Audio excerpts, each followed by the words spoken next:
Thanks for listening to our podcast, Unmetered. As a member-owned, not-for-profit electric cooperative, our focus is on providing affordable, reliable, safe electricity and outstanding member service. One way that we're doing that is by providing more avenues of communication to you, our member. Through the podcast, we hope that you will be able to find some helpful hints, tips, and things to help you conserve energy, as well as some informational pieces that will help you understand what it means to be a member.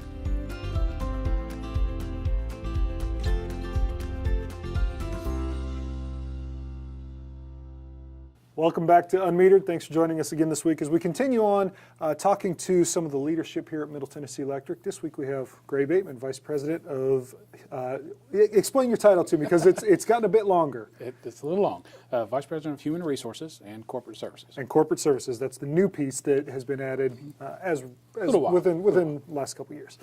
So Gray's going to join us. If you haven't listened to some of our other podcasts where we talk to some of the other leadership here at Middle Tennessee Electric, definitely do that. Go out to our podcasting site, download it, check it out on YouTube. There's some great information out there. One of the things that we always talk about before we get into these is sharing change. You need to be involved. You need to sign up. Check out sharingchange.org. Easiest good thing you'll ever do. It's quick, simple. Do it. Gray, so let's get to know you a little bit. We've had some other folks, some of your peers, and some of the other leadership on here. Just kind of talking about their career, how they got here. So we have a list of questions we're going to ask you, and then we're going to get to know you. We'll take a little break, and then when we come back, we're going to get to know you a little bit more personally. So how long have you been with Middle Tennessee Electric? Started 21 years ago on the 20th. Okay, wow, so you're right on the anniversary. Happened to look that up, yeah. Now, when you came in, when you started 21 years ago, obviously you didn't come in as Vice President of Human Resources. No, kind of walk me through your career to get to where you are. Well, went to MTSU, graduated from there, and worked outside of the co-op world for a few jobs, which was a good experience to come to work for the co-op. Actually started in this room that we're in here. Worked for the engineering department, a little unusual, but got hired in to work with Tally Floyd and a few of the folks who are still here in this office, and then stayed in the engineering world about 8 years or so, and then moved over to human resources. So what did you do when you were in engineering? We called it field engineering back then, but basically helped the engineering department to relocate or do the design work for relocating of the main infrastructure. Similar to what the guys and ladies do today in the same department, but basically road moves and relocations, reconductor work. And then you moved over to Human Resources. Was that into the leadership position? No, sir. Actually, went over to the Murfreesboro office and worked there for a few years in the engineering department there. Got to experience the membership side and serving the members from people building new houses or new developments coming on board, so that was a good experience. The benefits administrator job opened up. That was a new job that had not been part of the co-op. Smaller HR department then, and that job opened up. Applied for that. Didn't run from the engineering side. Enjoyed that work. Right. But this gave me another opportunity to grow in serving the employees. So over 21 years, you've seen, obviously in your career, you've seen some changes, but the co-op has changed quite a bit. I mean, we've grown a little bit, but what are some of the other changes that you've seen? You're kind of in a unique position because you see a lot of the internal growth as well as external growth. So talk to me a little bit about some of the changes you've seen. Looking back on the folks who came before us and who built this good organization, they experienced the same things we're talking about, maybe on a different scale. They hired in large groups of people in certain parts of the tenure. We give service awards every 5 years, and we can really see that when these 5 years, and of course y'all get to take pictures of those folks when we go to those events.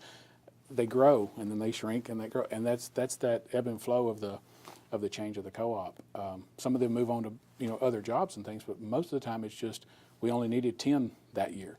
The next year we needed 30. We're transitioning lots of our workforce into retirement, along with everybody else's jobs. I mean, lots of folks are retiring, so we're having a lot of influx of people. But I think 20 years ago, they would have exactly the same conversation. They might not have had 400 employees 20 years ago, but I think they still have the same challenges we have today. We hire all walks of life into our cooperative, and that's great because it keeps the employee base very diverse. Also allows for a lot of growth. I'm definitely a testament to that, to be able to do as many things as I've done in the company. So now, under human resources, what all do you oversee? Well, we may be a little unique in the co-op world. We actually handle the safety side of the business as far as my main mission objective with Chris and the other senior leadership team members. The safety component is we have 4 individuals in that department that handle safety and environmental for the company, mostly training and education, but they go out every day one-on-one with the employees, build relationships with them. That's unusual in the HR department sometimes, at least seems to be with some of our peers. A lot of times that can live somewhere else, but it works very well here. That's the main component of our HR department, even though it's not in the title. Right. We also handle all the benefits for the employees, also have a great relationship with the retirees, help them with all of their benefits as well, which is kind of a co-op paternal thing, but we want to keep that. Family atmosphere still here. We hope we're promoting that on a daily basis. We serve the employees' needs, the retirees' needs, their families, also the membership's needs when it comes to, how do they apply for a job here? What careers do we have here? The positions inside the department range from a safety and training coordinator to a facilities coordinator, which handles the buildings we have and all of the different facilities we have. But we also have, the admin side of things where we've got a benefits administrator and all of the staff that support, benefits, compensation, those kind of normal HR activities. So HR is in a lot of companies. HR always has that. I'm going to HR. Right. But listening to you explain all of the things that your department is over, it's really not the, hey, you go to HR and you might as well just take a box with you type. No, I hope it does not have that reputation. Right. We do have a door on the HR department, but it does open, and you're supposed to come in it.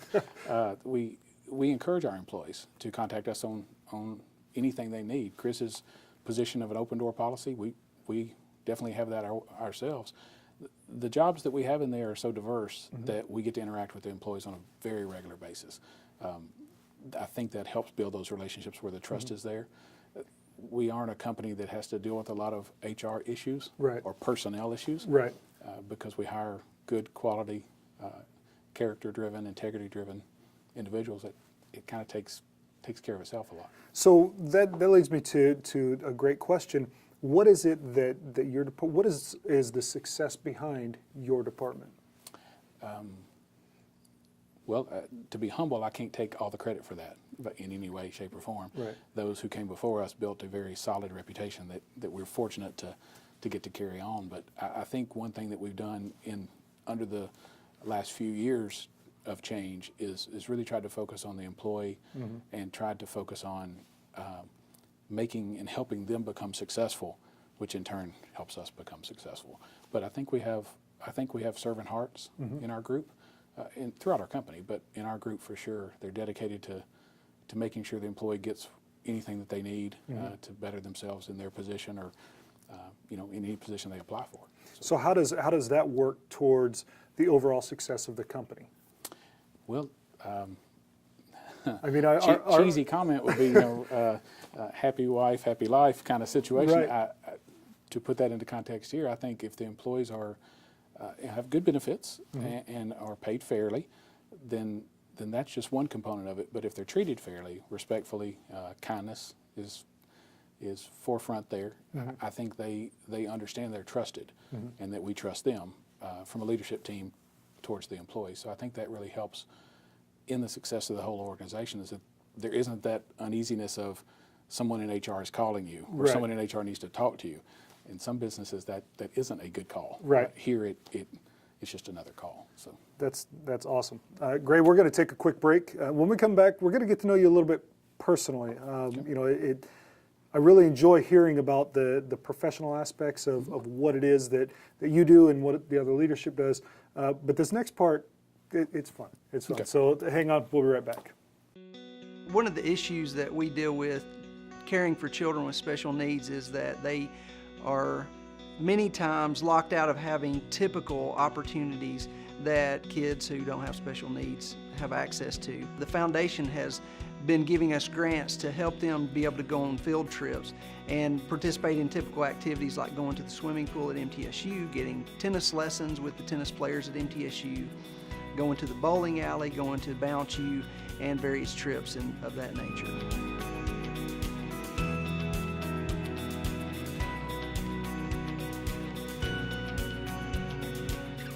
Welcome back. We're talking to Gray Bateman, Vice President of Human Resources and Corporate Services. Gray, thanks for talking a little bit about how you got to where you are. And so now comes the fun part. One of the pieces that we really like about these interviews is not only for our employees but for our members.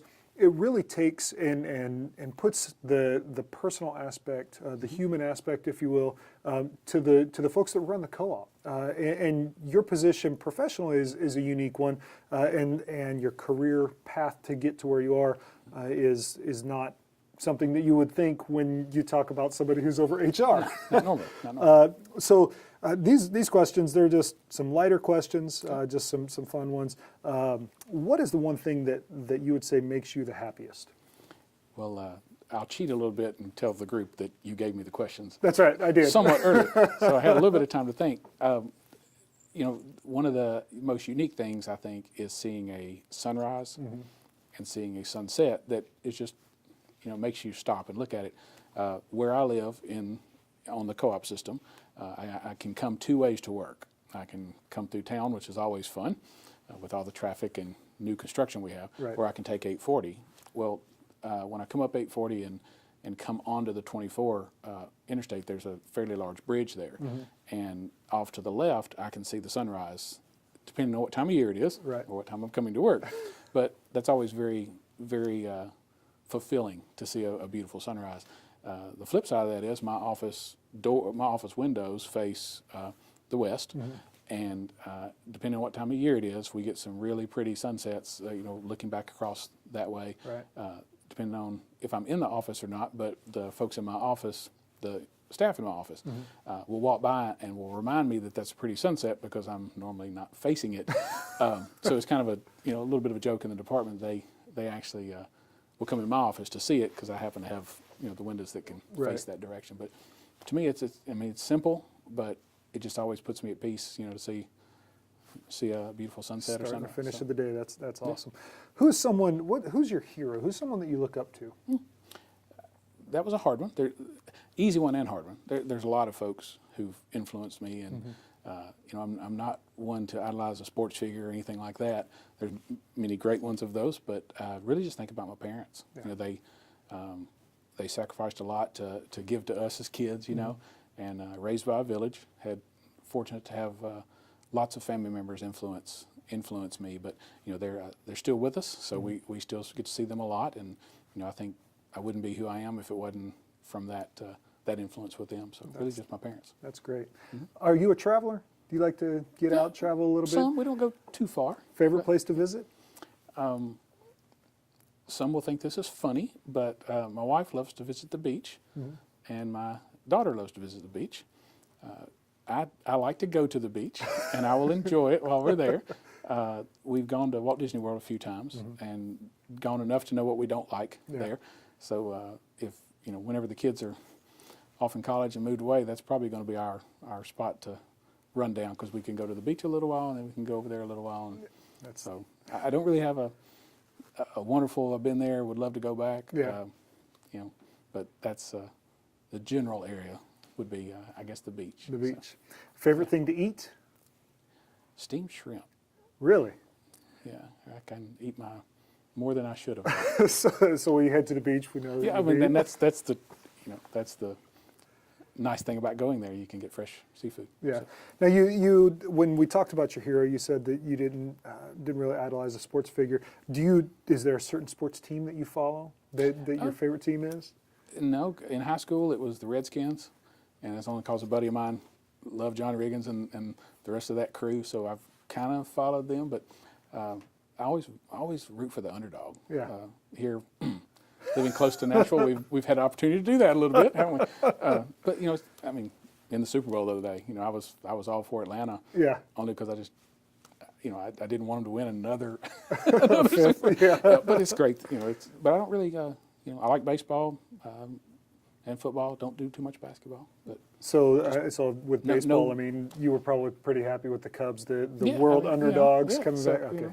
But no, I don't really have one that I, come into the office. I don't have a picture of any favorite team. We kind of talked about this one before we got started. If you weren't in your current position, meaning you couldn't do what you're doing now, you couldn't work for the co-op or be a vice president of HR or an engineer. You had to. I have given the analogy of the board game, the game of life. Sometimes you hit that stopping point that says you have to change careers. You can no longer do what you do. So if that were the case, what would you be doing? That's a hard one too. I think I would do something where I could serve. I think that's in me, that I want to be in some type of servant role. Yeah. The flip side to it, though, I would love to tear something up and build it back, as far as landscaping or just construction of some type. I get a lot of fulfillment in tearing something up and being able to put it back together and maybe make it better when you build it back. So That's the engineer side of you coming out, I'm sure. That and taking stuff apart as a kid and not being able to put it back together. I guess, but I don't know. Last question, and we'll let you get back to it, Gray. There's two types of people in the world. There's those that love amusement park rides and those that do not. What side of the fence do you fall on? Well, I said I liked going to Walt Disney World. I do not like it for the high volume rides like some of the other individuals you've interviewed who are diehard, must have the worst. I think my problem with it is I know somebody turned those nuts and bolts and tightened them, and I didn't get to check them before I go to ride it. So I usually don't. Yeah. I've been on a few, that hang you upside down and lay you down in the machine and all that. Yeah. And, I don't get a good feeling off of it. I've done them, but I've got a daughter that if she can ride it, she's daredevil. Yeah. I'm good. Well, you can come sit on the bench with me and the others because we'll watch the rest of them. Yeah. Gray, we appreciate you taking the time. I know you're busy and there's a lot going on, and we appreciate you coming out and just having some fun and kind of walking us through your career. And you're welcome anytime, so please come back. Folks, that's it for this time. Tune in, make sure and come back. Check us out. Like I said early at the beginning of the podcast, check out some of our other podcasts. We have some more senior staff interviews coming up here in the next little while. But make sure and check us out on your podcasting services or check out the full videos at YouTube. Thanks for joining us this week. Unmetered is brought to you by Middle Tennessee Electric.